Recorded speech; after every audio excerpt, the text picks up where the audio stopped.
हनुमान जी को वानर रूप कैसे मिला और हनुमान जी को गदा कैसे मिली और क्या है हनुमान जी के पुत्र का रहस्य। तो आज महाबली हनुमान जी के सभी रहस्यों और तथ्यों के बारे में जानेंगे, तो वीडियो के अंत तक जरूर बने रहे।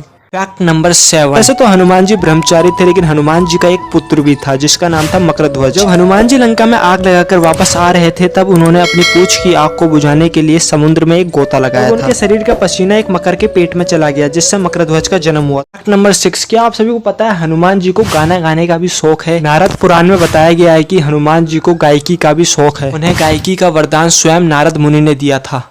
Fact number 5। आखिर क्या हुआ जब बाली ने खींच ली हनुमान जी की आदि शक्तियां। एक बार बाली को इस बात का घमंड हो गया था, कोई भी उसे दुनिया में हरा नहीं सकता। उसी वक्त वन में हनुमान जी प्रभु श्री राम की तपस्या कर रहे थे। तभी बाली वहां पहुंचा और हनुमान जी की तपस्या में विघ्न डालने लगा। तभी हनुमान जी ने कहा, वानर राज आप अति बलशाली हैं, लेकिन आप चिल्ला क्यों रहे हैं। तभी बाली ने हनुमान जी को गुस्से से कहा, तू जिसकी भक्ति करता है मैं उसे भी हरा सकता हूँ। बाली ने हनुमान जी को युद्ध की चुनौती दे दी और प्रभु श्री राम का मजाक बनता देख हनुमान जी ने युद्ध की चुनौती स्वीकार कर ली। अगले दिन हनुमान जी जब युद्ध के लिए निकले, तभी ब्रह्मा जी ने हनुमान जी से कहा, अपनी शक्ति का 10वां हिस्सा लेके ही युद्ध में जाए। बाली को ये वरदान प्राप्त था कि जब भी वो युद्ध लड़ेगा, उसके शत्रु की आधी शक्ति बाली में समा जाएगी। हनुमान जी जैसे ही बाली के सामने आए, आधी शक्ति बाली में समाने लगी। बाली को ऐसे लगने लगा कि उसके शरीर की सारी नसें फट जाएगी। तभी ब्रह्मा जी प्रकट हुए और बाली से कहने लगे, अगर तुम अपनी जान बचाना चाहते हो तो हनुमान जी से दूर भाग जाओ। बाली ने भी भागना शुरू कर दिया। तभी ब्रह्मा जी फिर प्रकट हुए और बाली से कहने लगे, तुम अपने आप को सर्वशक्तिमान समझते हो, लेकिन तुम हनुमान जी की थोड़ी सी भी शक्तियों को संभाल नहीं पाए। तब बाली को अपनी गलती का एहसास हुआ और क्षमा मांगी। Fact number 4। फिर कैसे एक छोटे से बंदर ने अयोध्या शहर को एक बॉम्ब ब्लास्ट से बचाया। दरअसल ये बात है 1998 की, जब यूपी पुलिस को ये पता चला कि यूपी में 20 किलो RDX पहुंचाया गया है। इसके बाद पुलिस और बॉम्ब स्क्वाड की टीम अयोध्या में हर जगह बॉम्ब को ढूंढ रही। लेकिन उस बॉम्ब स्क्वाड में एक व्यक्ति ऐसा था जो ये काम कर रहा था। उसने हनुमानगढ़ी मंदिर के पानी के डिस्पेंसर में टाइम बॉम्ब को फिट किया था। लेकिन पुलिस ने उसे पहचान लिया और पूछताछ में उसने बताया कि टाइम बॉम्ब को फटने में सिर्फ 1 मिनट रह गया है। उसके बाद पुलिस और बॉम्ब स्क्वाड की टीम पूरी फुर्ती में बॉम्ब को ढूंढने लगी। उसके बाद पुलिस पानी के डिस्पेंसर पे पहुंच गए, पर उन्होंने देखा कि पानी के डिस्पेंसर के पीछे एक बंदर तारों को काट रहा था। पुलिस को शक हुआ कि बॉम्ब इसी डिस्पेंसर मशीन में है। उसके बाद बॉम्ब स्क्वाड ने उस डिस्पेंसर मशीन को खोला तो बॉम्ब उसी में था। लेकिन आश्चर्य की बात यह है कि वो बॉम्ब डिफ्यूज हो चुका था। बॉम्ब को ब्लास्ट होने में सिर्फ 3 सेकंड बचे थे।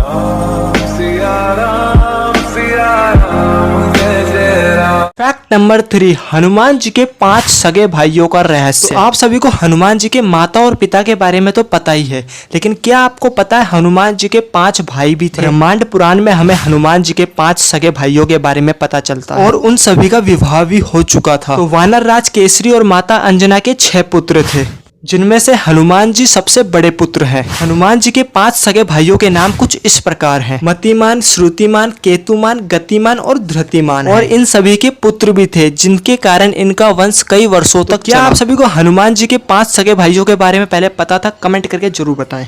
Fact number 2। हनुमान जी को गदा कैसे प्राप्त हुई? दोस्तों, हमारे हिंदू धर्म में सभी देवी देवताओं के पास कोई ना कोई अस्त्र जरूर है। जैसे महादेव के पास त्रिशूल, भगवान विष्णु के पास सुदर्शन चक्र और प्रभु श्री राम के पास तीर धनुष है, वैसे ही हनुमान जी एक गदा रखते हैं। लेकिन हनुमान जी को गदा कहाँ से मिली? तो गैस, बाल्य अवस्था में जब हनुमान जी ने सूर्य को फल समझकर निगल लिया था, तब इंद्रदेव ने अपने वज्र से प्रहार किया। तब हनुमान जी मूर्छित होकर नीचे गिर गए। तब ब्रह्मा जी ने अपने स्पर्श से उन्हें ठीक किया। हनुमान जी ठीक तो हो गए, लेकिन इंद्रदेव के प्रहार से वो काफी कमजोर हो गए। तभी सभी देवी देवताओं ने हनुमान जी को कुछ न कुछ शक्तियां प्रदान की। तभी कुबेर देव ने उन्हें गदा प्रदान की और साथ ही ये वरदान भी दिया कि उन्हें युद्ध में कोई भी कभी भी पराजित नहीं कर पाएगा।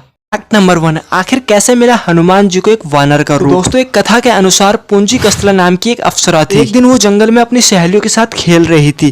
तभी उसने एक तपस्वी वानर को तपस्या करते हुए देखा। वानर को तपस्या करते देख उसे बहुत आश्चर्य हुआ। वो उस वानर पर फल फेंकने लगी, जिससे उस तपस्वी वानर की तपस्या भंग हो गई और वो क्रोधित हो गए। क्रोध में होने के कारण उन्होंने पूंजी कस्तला को एक श्राप दे दिया। इसके बाद वो देवराज इंद्र के पास गई और सारी बातें बताई। और देवराज इंद्र ने कहा कि इस श्राप से मुक्ति पाने के लिए तुम्हें पृथ्वी पर जाकर रहना होगा और भगवान शिव के अवतार को जन्म देना होगा। इसके बाद तुम इस श्राप से मुक्त हो जाओगी। देवराज इंद्र की बात मानकर पूंजी कस्तला धरती पर अंजना का रूप धरकर आ गई। जब भी तुम्हें किसी से प्रेम होगा, तुम एक वानर बन जाओगी। इसके बाद उनका विवाह वानर राज केसरी से हुआ। चैत्र शुक्ल पूर्णिमा के दिन हनुमान जी का जन्म हुआ, जो महादेव के 11वें रुद्र अवतार है। तो गाइस, कमेंट बॉक्स में जय हनुमान जी जरूर लिखना।